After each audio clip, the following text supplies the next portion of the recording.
Weapon X is in the barn. Blow him to bits. Let's see if he can survive that.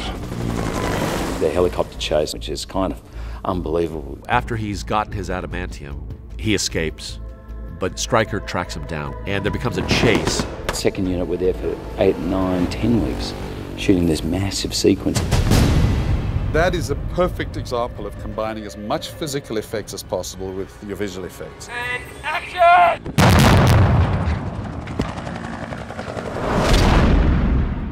Where you can get a shot in camera by actually doing the gag, flying the helicopter in, it's often better than when you have to do it after the fact in a sort of 3D environment. For example, blowing up a barn, we actually did that. In some of the early meetings, everyone's saying, oh, are you going to do that as a miniature? And is that a digital effect? And I said, well, why don't we just build the barn full size and blow it up? So the helicopter is live, it flies in, you see the barn, but the actual rocket that travels from the helicopter to that point of impact is done later on as a CG rocket, because we were not about to start firing rockets. One of the biggest explosions that I've ever seen in my life, and being in the business for 20 years, I've seen a whole bunch of them, was when they blew that barn. We're always trying to be original. What can we do that we've never seen before? I mean, the dailies were coming back, and it was just extraordinary.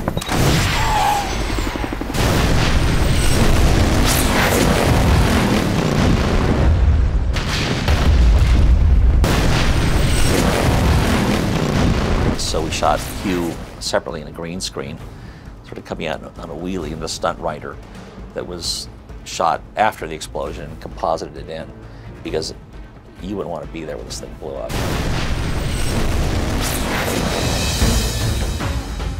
Our second director, Peter McDonald, we worked out with our previs guys sort of this whole chase sequence.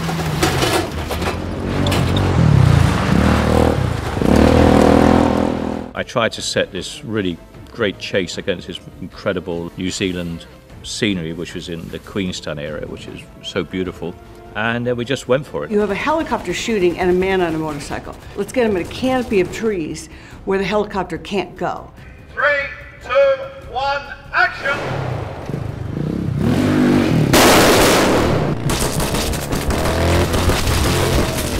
We took a KTM, which is a dirt bike, and mocked it up to make it look like a Harley Davidson.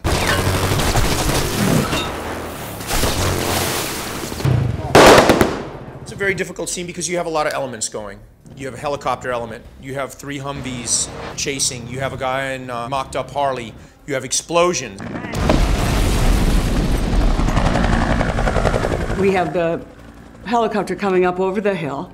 Suddenly, he has to turn around and comes back at the Hummer, and Wolverine just slices the tires. That entire vehicle is created in CGI. And the shot that immediately follows is a live-action stunt of a real Humvee flipping. We're going to come down the road about 80 kilometres per hour, and I have a cannon which has a slug which will projectile out at about 750 psi, and which will lift up the car and cartwheel down the road.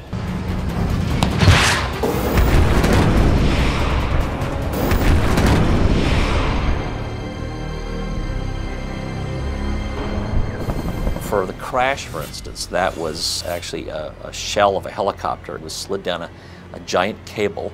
The helicopter here is secured to this arbor up here. It gets hauled up to the top of that crane way over there. We release it explosively and it gets towed down the line by a silver car over there. We cut it off the cables and it falls and smashes and tumbles along the road. We'll be rolling the cameras. I'll hear 3 things.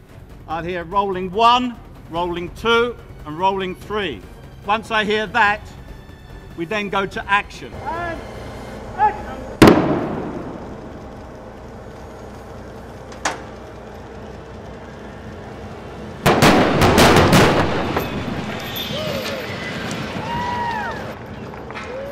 Yes! As that tail blows, you've come flying here and you've hit the dust at a low angle here. Boom! So he's shot as a separate plate, where he then comped into that plate, jumping off the helicopter.